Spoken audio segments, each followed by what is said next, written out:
Anglų pasakos. Pasaka Čaildas Raulendas.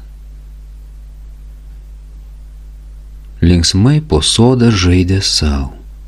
Ta rytą princai 3. Kartu pažaist sesulė jų išbėgo pro duris. Pavijęs sviedinį, kad spirs, jį Raulendas batu, jog šis nuskrido lyg žaibų už bokštų, už aukštų. Ir pasileido vytis jį, sesulė vienturtė.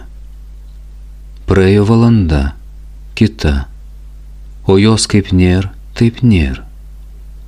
Visur ieškojo broliai jos, dienų dienom, naktim. Neradę grįžo atgalios, suskaudama širdim. Pagaliau nuėjo vyriausias brolis pas burtininką Merliną. Papasakojo jam viską, kas atsitiko, ir paklausė, ar jis nežinas, kur yra karalaitė Elenytė. Gražiąją karalaitę Elenytę tikriausiai nusinešė fėjos, atsakė Merlinas. Juk jie apėjo aplink bažnyčią prieš saulę. Dabar jį uždaryta elfų karaliaus tamsiajame bokšte. Tik narsių narsiausias riteris gali ją išvaduoti. Jei tai įmanoma, tarė brolis, aš išvaduosiu ją arba žūsiu.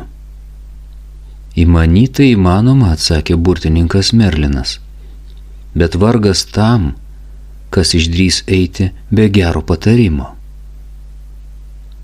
Tačiau vyriausias brolis neišsigando jokių pavojų. Jis žūtbūt pasiryžo surasti seserį ir paprašė burtininką jam padėti. Merlinas pamokė jaunikaitį, ką tas turi ir ko neturi daryti kelionėje.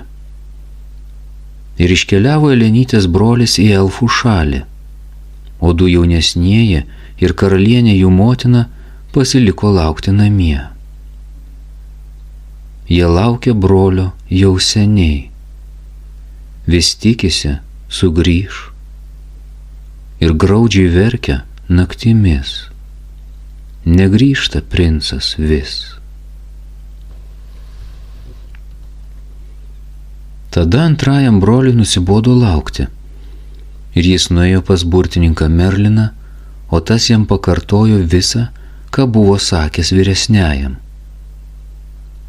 Ir antrasis brolis iškeliavo ieškoti karalaitės Elenytės, o namie pasiliko jo laukti Čaildas Raulendas ir motina karalienė. Ir karalienė su sūnum senajame dvare ten laukia, verkia per naktis, o princo vis nėra.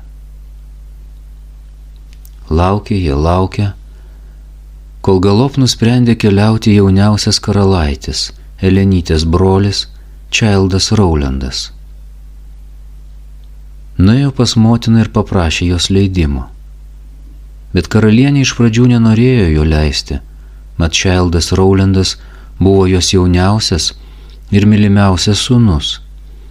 Ir jo netekusi, ji kartu ir visko netektų. Bet jis meldė ją, prašė ir pagaliau karalienė išleido. Įdavė jam šveitro į tėvo kardą, kuris niekad neprakerta pro šalį, prisegė prie diržo ir užkeikė, kad atneštų pergalę. Taigi atsisveikino Čaildas Raulendas su motina karalienė ir nuėjo į burtininko Merlino urvą. Pasakyk paskutinį kartą, paprašė jis Merliną, kaip išgelbėti karalaitę Elenytę ir mano brolius. Kągi mano sūnau, atsakė burtininkas Merlinas, reikia išpildyti tik 2 sąlygas. Jos tau pasirodys labai paprastos, bet išpildyti jas nelengva. Viena sąlyga – daryti tą ir tą, antra nedaryti to ir to. O daryti tau reikės štai ką. Kai pakliūsi į fėjų šalį, kirsk tėvo kardu galvą kiekvienam, kas tik prakalbins tave, kol sutiksi savo seserį Elenytę. O neturi daryti štai ko, nieko nevalgyk, nieko negerk, nors ir kaip būtų mišalkės ar ištroškės. Jei išgersi gurkšnelį ar suvalgysi nors kasnelį ten, fėjų šalyje, nebematysi daugiau saulės. Čaildas Rowlandas tol kartojo Merlino žodžius, kol viską įsidėjo galvon. Paskui padėkojo burtininkui ir iškeliavo. Ėjo ir ėjo, tolyn ir tolyn, iki pamatė piemenį, ganantį elfų karaliaus arklius. Atpažino juos iš jų žibančių akių ir suprato, jog pagaliau atkeliavo į fėjų kraštą. Tada klausė piemenį: pasakyk man, kur stovi elfų karaliaus tamsusis bokštas? Nežinau, atsakė arkliaganys, bet eik toliau ir pamatysi Kerdžių. Gal jis tau pasakys. Ilgai negaišdamas griebė Čaildas Rowlandas savo šveitrųjį kardą ir arkliaganiui galva nulėkė nuo pečių. O Čaildas Rowlandas nuėjo tolyn.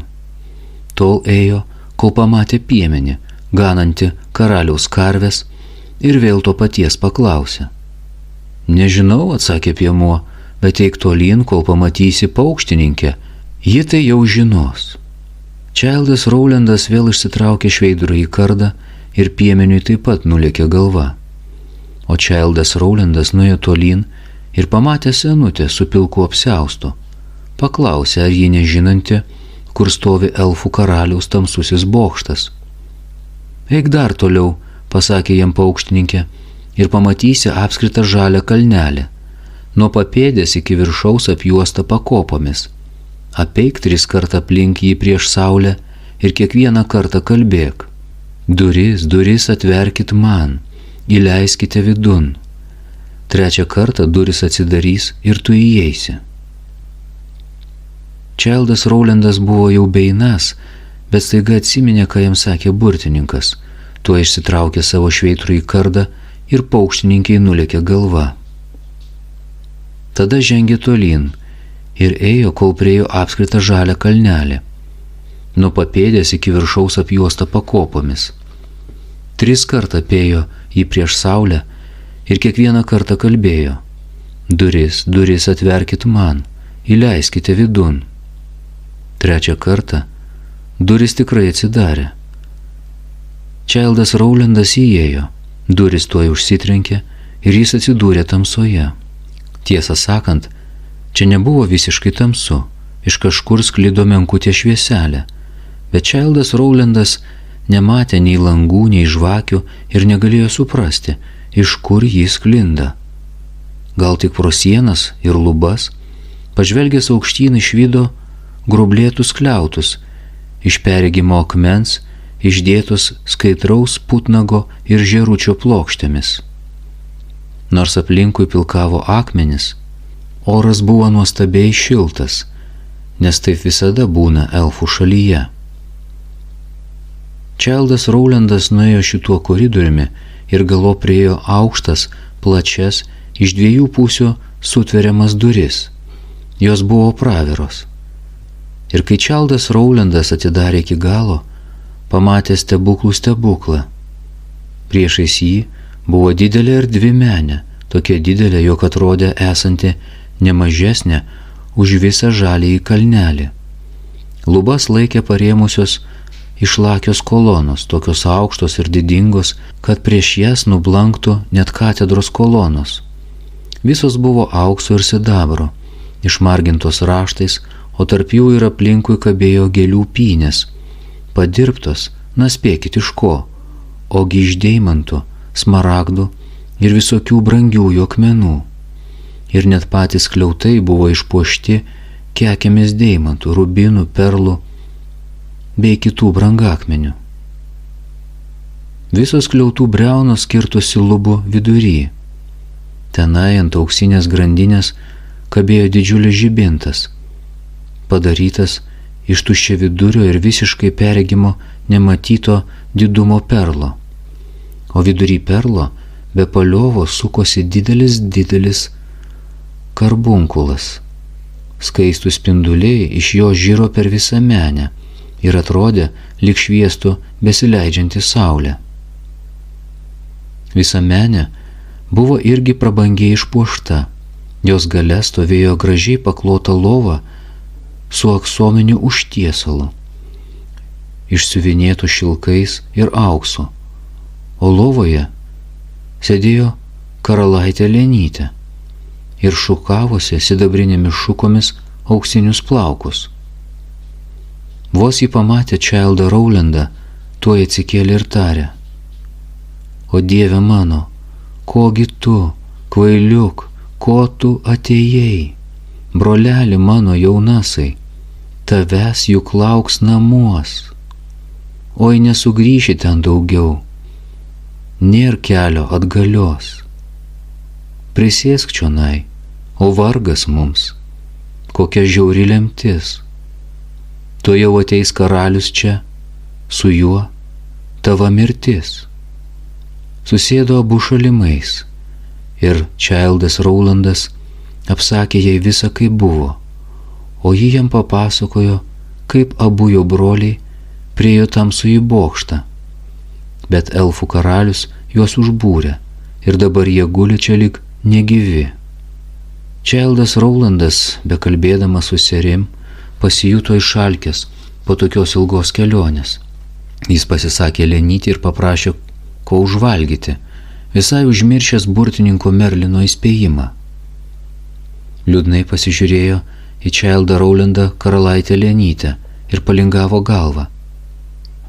Bet burtai neleido jai nieko priminti broliui. Pakilo ji, išėjo iš menės ir bematant grįžo su duona ir pienu auksinėme inde. Childas Rowlandas pakėlė pieną prie lūpų, tik staiga dirstelėjo į seserį ir prisiminė, ko atėjęs. Tada trenkė indą į žemę ir pasakė: Nė gurkšnelio negersiu, nė kąsnelio nevalgysiu, kol išvaduosiu savo seserę Lenytę. Netrukus jie išgirdo kažin kieno žingsnius ir griausmingą balsą: Fi, fai, fo, fen, kraują žmogišką užuodžiu ten, nei gyvam, nei negyvam, čia nebus ramybės jam. Atsivėrė plačios durys ir į menę įlėkė elfų karalius. Kausimės, jeigu išdrįsi, nelaba dvasia, sušuko Childas Rowlandas ir puolė jį savo šveitriuoju kardu. Jie kovėsi ir vėl kovėsi. Pagaliau Childas Rowlandas parklupdė elfų karalių ant kelių ir tas ėmė melsti pasigailėjimo. Pažadu dovanoti tau, tarė Childas Rowlandas, bet iš pradžių turi išsklaidyti piktuosius burtus nuo mano sesers, grąžinti gyvybę mano broliams ir visus išleisti į laisvę. Tada tavęs pasigailėsiu. Sutinku, tarė elfų karalius. Jis atsistojo, priėjo prie skrynios ir išėmė iš jos buteliuką su raudonu kaip kraujas skysčiu. Patepė juo ausis, akių vokus, nosis, lūpas ir pirštų galus abiem broliam ir tie iškart atgijo ir pasakė, kad jų vėlės buvo išliekusios, bet dabar sugrįžo. Paskui elfų karalius pašnibždėjo kažką karalaitė Lenytei ir burtai išnyko. Tada visi keturi išėjo iš menės, perėjo ilgą koridorių ir visam laikui paliko elfų karaliaus tamsųjį bokštą. Jie laimingai parkeliavo namo pas motiną karalienę, o karalaitė Lenytė niekad daugiau nebėjo aplink bažnyčią prieš saulę. Pabaiga.